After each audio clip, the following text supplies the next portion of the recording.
Hey, what's up, y'all? This is Rodney, and I'm back, and I wanted to come and run my mouth for a quick second. I felt like talking about some white people. Oh, child, let's talk about some white people. So anyways, what's up, y'all? I wanted to talk about mega church pastor Joel Osteen. Is that how you say his last name? Remember the white man that didn't open up his church? Remember, some of y'all might not remember this. Once upon a time, not long ago, there was a hurricane that hit the Houston area, Hurricane Harvey, and it was a disaster. It was complete devastation to the nation, okay? And I remember churches opening up their doors because people were really going through it. I was one of the lucky ones. My lights remained on. There wasn't any damage. Well, no, there was damage to my apartment ceiling. I don't remember if you remember my old apartment, how if you looked at the roof, it kind of basically the roof was damaged. But other than that, compared to other people, girl, I was fine. But churches were opening up their doors, trying to give shelter to people in the Houston and, the surrounding areas. And Joel Osteen was one of those churches that he pretty much said, girl, F them people. They'll be all right, And then once people realized that his church, which I think is the biggest church in Houston, Texas, had not opened up their doors, but everyone else had, they received backlash, of course, and then they decided to open up the doors. Well, anyways, now they're reporting that Joel Osteen paid back a PPP loan. Now, they say the loan that was taken out. Now, before we even get started, I'm going to explain some things to you. Ooh. Hold up, y'all. Trying to be messy. Ain't even got the stuff that I need. Let me see if I can look it up on my iPad. So he took out a PPP loan. I think the PPP loan was for $4.4 million.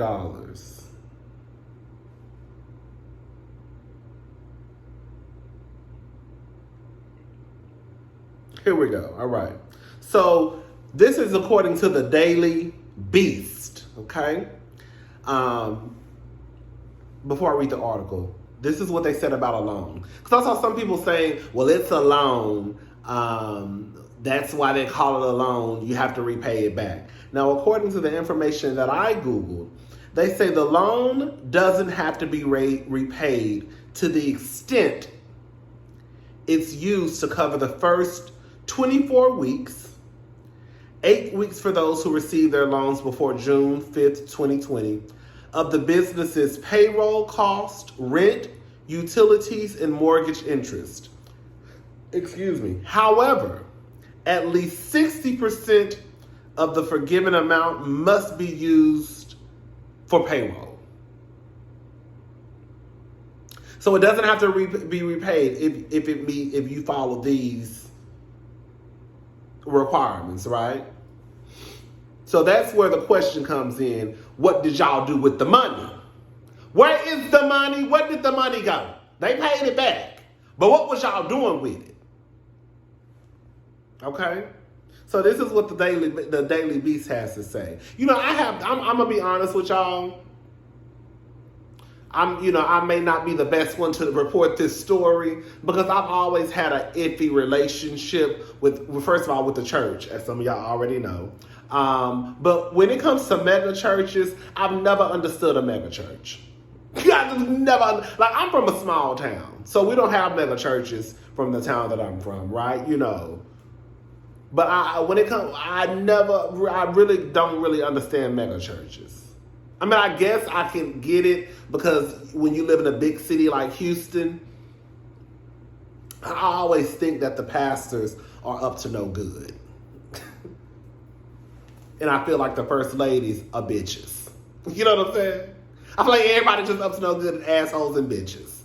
Anyways, all right. So this is according to the Daily Beast. A Houston megachurch whose celebrity pastor is reportedly worth $50 million has repaid the federal government $4.4 million in pandemic loans after going viral for the outrageous handout. Lakewood Church, which is tax exempt like most religious institutions, took $4.4 million in taxpayer-funded Paycheck Protection Program loans at the height of the COVID pandemic last year, all while senior pastor Joel Osteen flaunted his insane wealth. It caused Osteen and Ferrari to trend on social media as observers questioned the institution's need for a huge payout. Osteen reportedly owns a $300,000 Ferrari and a $10.5 million mansion and has been photographed traveling in style on a luxury jet. Meanwhile, he has made appearances on the Today Show, urging people not to focus on what they have or don't have. It's weird. I'm sorry. Like, I had a conversation with my brother-in-law one time, and he did make some good points, I will say. Like, I was saying how, like, I just think it's weird when these mega pastors, live these, lavish lifestyles. I guess because we're from a small town. I'm from a very, very small town. And, like, the most you'll see is somebody driving. Back then, the pastor was going to be the manager at the Walmart. You know what I'm saying? Or he was going to be, an officer at the prison. So, it's new to me. Not new now. I have to still wrap my brain around it. But, it was new once upon a time to see these pastors who live in these big homes and have private jets. But also, like my brother-in-law was saying, these pastors also are authors and, producers. And they do things that the average pastor from a small town may not do, But also some of them are scammers, okay? We ain't gonna leave that part out either. Anyways, but yeah. So anyways, but now in Joel Osteen's defense, I think he comes from money too. So that's part of it too, I believe. Lakewood believed to be the biggest church in the U.S. Oh, the U.S. Girl, the biggest church in the U.S. with an average weekly attendance of 45,000 people. Shut down in-person services last year and told the Houston Business Journal they had to go months without the ability to collect substantial donations. They insisted none of the PPP money went to Osteen or his wife, both of whom allegedly do not receive a salary from the church, and called the loan crucial during such a time of need. The money provided the church with a short-term financial assistance to assure their 368 employees will continue to receive a paycheck and full health care benefits, a church spokesperson said. Thousands of religious institutions received up to $7.8 billion in PPP loans, according to some tallies. On Friday, a Lakewood spokesperson provided bank statements to the Houston Chronicle showing that the church had fully repaid the loan. PPP loans were 100% forgivable if companies retained all of its employees at the same pay level, and if the money was spent on payroll and other eligible expenses. And then some more stuff. So I don't know what's going on at Joel Osteen. I don't know if something happened with, employees leaving. They didn't keep the same employees. I don't know. They paid the money back. I mean, they ain't let the niggas pay the money back. They're sending y'all asses to jail. So don't try and pull what Joel Osteen pulled. Because see, the difference between Joel Osteen and us is he white and we some niggas. So y'all keep on playing with the PPP loans, okay? Your ass gonna be in jail. They're not sending Joel Osteen to jail. They gonna let him just repay his money back. They done gave that, what's that nigga name? The one that Carly Red was married to? I forgot his name. On Love and Hip Hop Atlanta, they didn't get that nigga 17 years in prison for money. Girl. Now, I know the nigga was stealing, but y'all have to say that is excessive. 17 years? 17 years in prison. He ain't killed nobody. He ain't stole nobody pussy. He ain't touched on no children. Girl, he just took a little bit of money, girl, and he stole it. But girl, 17 years, y'all have to say that's a lot. But they didn't care. They threw his black ass in jail and threw away the key. Okay? That ain't gonna happen to Joel. Joel and his wife, baby, paid that money back and they're gonna go on by their business. Let's go ahead and talk about the next white person. Y'all know I used to go up for this little white bitch. Okay? Y'all know I used to love me. I still like Erika Jayne. But, bitch, Erika Jayne, girl, you probably should have set out this season. Because these white people is on your ass. Now, bitch, you might go to jail.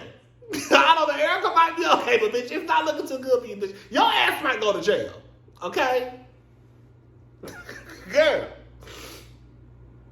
Anyways, so they say Bravo has subpoenaed for footage of Erika Jayne amid lawsuits and legal woes. This is according to the Real Housewives franchise. Lawyers involved in one of the many lawsuits against Erika and Tom Girardi served a subpoena to Bravo producers on Wednesday. The lawyers are seeking any unaired footage of Real Housewives of Beverly Hills that includes Erika, according to the subpoena obtained by Fox News. Attorney Jay Edelson, who previously worked with Tom, told Fox News that he believes Bravo has footage that directly relates to the lawsuit he has already filed against Erika. We believe that Bravo has hundreds of hours of unaired footage as well as documentary evidence which directly relates to this case, Jay told Fox News. So far, Bravo has chosen to use the Girardi embezzlement scandal to increase ratings and make significant money for itself. The victims have had to endure watching the Real Housewives cast do things like eat caviar pie and girl. Okay, now y'all hoes is reaching. Now y'all see, we're gonna have to call a thing a thing. That caviar pie was from Kathy Hilton. Kathy Hilton ain't stole no money from them burn victims. So now y'all reaching.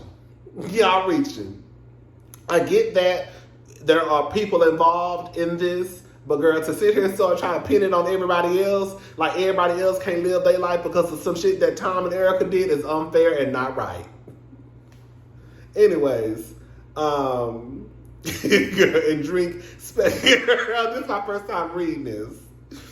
That's why I'm cracking up. Eat things like caviar pie and drink specially made vodka served by white glove staff. Girl, when I tell you, girl, they gonna make, baby, listen, baby, whoever wrote this actually did a good job. If they read this in court, the people in the jury would probably feel sorry. Now, mind you, this is Kathy House they talking about. Anybody who watched this episode know exactly who had the caviar pie and the specially made vodka. That was Kathy Hilton. That ain't got shit to do with Erika. Nothing.